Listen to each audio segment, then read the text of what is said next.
tokoh yang dicintai, nilai yang diabaikan. Di sebuah negeri yang penuh keramaian, hidup seorang tokoh yang dikenal bijaksana. Kata-katanya menenangkan, sikapnya lembut, dan nasihatnya selalu mengarah pada kebaikan. Ia mengajarkan kejujuran, saling menolong, rendah hati, dan menghargai sesama.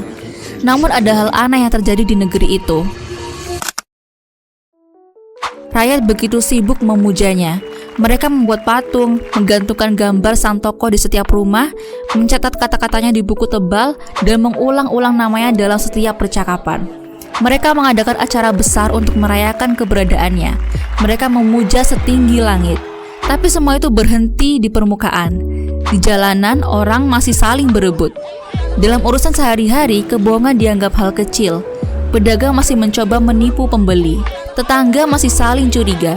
Dan kebaikan yang diajarkan sang tokoh hanya jadi hiasan kata-kata. Orang lebih sibuk membicarakan tokoh itu daripada meniru perbuatannya. Lebih sibuk menghafal ucapannya daripada menjalankannya. Lebih sibuk memuja namanya daripada mempraktikkan nilai-nilai yang ia tinggalkan. Ironisnya, mereka merasa paling mencintai tokoh itu. Padahal tokoh itu pernah berkata, "Cintailah kebaikan, bukan diriku."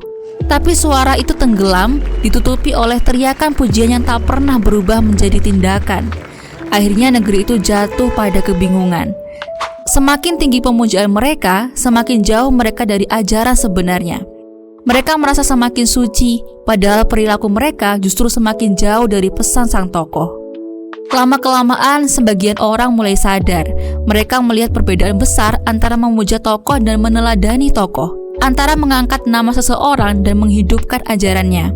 Mereka pun mulai bertanya pada diri sendiri, apa gunanya memuja sang tokoh kalau kita tidak menjalankan kebaikan yang ia ajarkan? Dan pada hari mereka menemukan jawabannya, negeri itu perlahan mulai berubah. Bukan karena pujiannya semakin keras, tetapi karena kebaikan yang akhirnya benar-benar dipraktikkan.